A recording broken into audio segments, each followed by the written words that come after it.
Hi, I'm Katrina Walser from Oliphant Cat, and I'm here today with a quick tutorial to show you how to do tubular cast-ons in the round. So tubular cast-ons are used for ribbing. They give a lovely neat edge and they're very stretchy, but they do take a few more steps than a regular cast-on, which is why I wanted to do a tutorial on them. So without further ado, let's get started.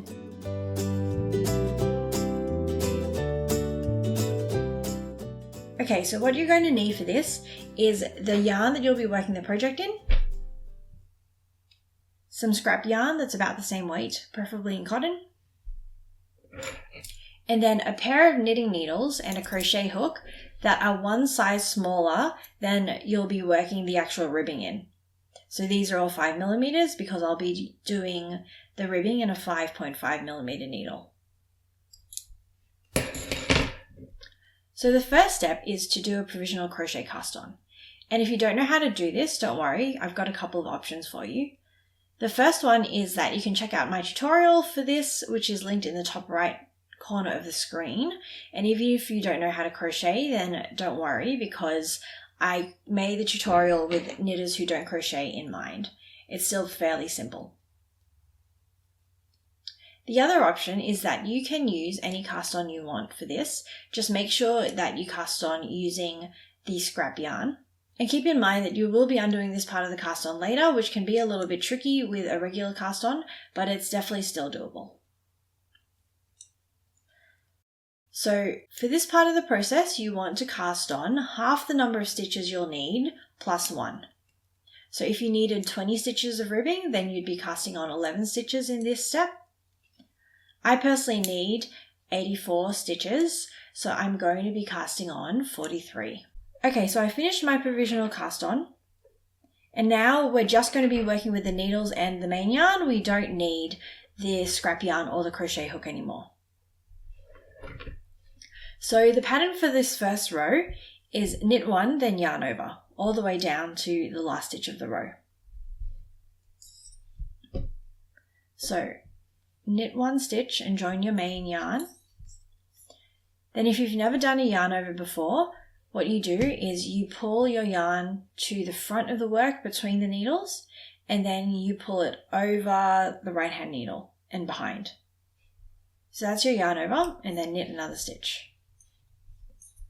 So again, pull your yarn to the front of the work and up and over, and then a knit stitch. And if you get used to this, you can make it a little faster by pulling the yarn to the front between the needles and then just do the knit stitch and your yarn will naturally fall over the needle to the back. So pull it to the front and then just do a knit stitch and it'll go up and over. So I'm going to do this all the way to the end of the row and I'll show you what it looks like when we get to the end. Okay, we're at the end of the row now. And on the very last stitch, knit it, but don't do the yarn over afterwards.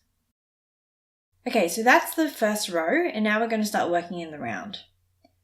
So the pattern for this first round is to slip 1 with the yarn in the back and then purl 1, and we're going to do that all the way to the end of the round.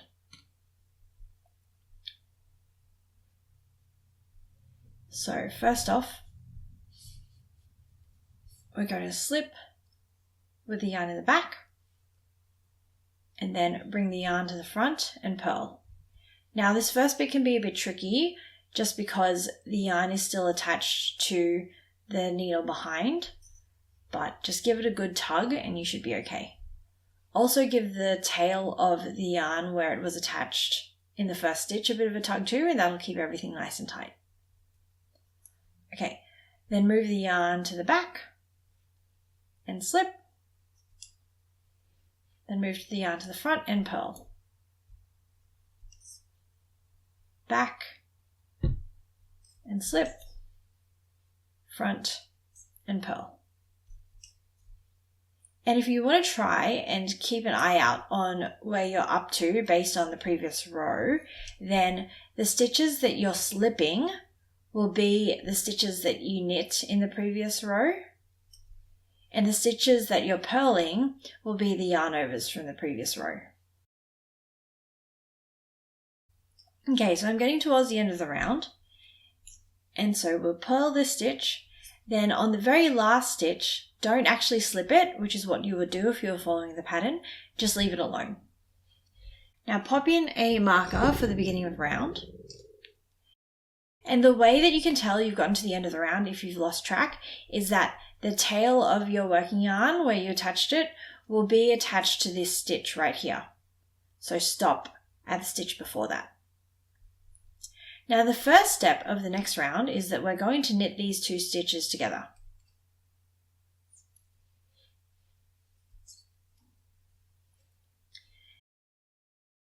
Then the pattern for this round is slip one with the yarn in front, so bring the yarn to the front between the needles and slip one stitch. Then knit one, so bring it behind and knit.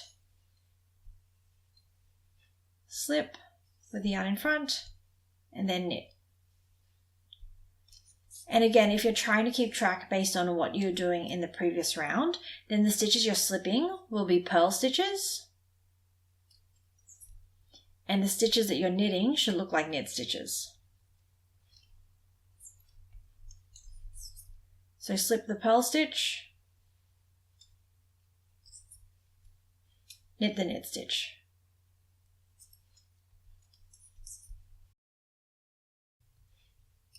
Okay, so we're getting to the end of this round, and the last stitch will be a slip stitch.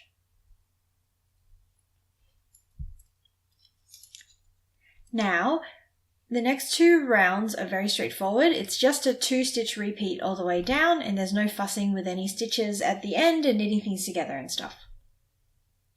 So the next round is one you've seen before. All we're going to do is slip one with the yarn in the back, and then purl the next stitch. Slip one with the yarn in the back, and purl. And if you want to take a look at what you're doing based on the row below, the stitch you're slipping is a knit stitch, and the stitch that you're purling should look like a purl stitch. Alright, so we're getting to the end of this round, so slip and then purl this last stitch. Now for the last round, again, it's not something new, you've seen this before. So the first thing we're going to do is knit this first stitch, then bring the yarn to the front and slip this stitch. Knit, slip one with the yarn in the front. And if you're keeping track compared to what you're doing in the previous rounds, then you're knitting some knit stitches and you're slipping the purl stitches. And then knit, and then slip, and that is the end of the cast on. So this is what it looks like when you're done. If you're using this cast on to replace a regular cast on, it's not any taller than a normal cast on, so don't add or subtract rows from the ribbing, just do the ribbing as written in your pattern. Okay, so now what we're going to do is just switch to our regular needles and start ribbing. And again, these needles should be one size bigger than the ones you cast on with. And one thing to keep in mind is that this cast on that I've shown you only works with 1x1 ribbing. So knit one, purl one. You can change it so that it works with 2x2 ribbing, but that is a little complicated and not something I want to show you right now. So just use it for 1x1 for the moment.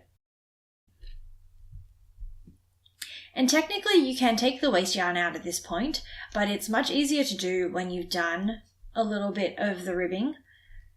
So I'm going to do a couple of centimeters of it, and then we'll come back and I'll show you what it looks like to take the waste yarn out. Okay, so I've done a couple of rounds of ribbing, and now what we're going to do is take out the scrap yarn.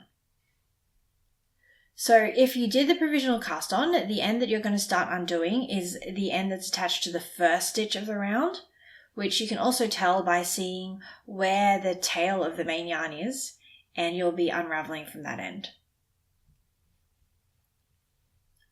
So go ahead and start unpicking this yarn, and after you've done the initial knot, it should just start unraveling when you pull it.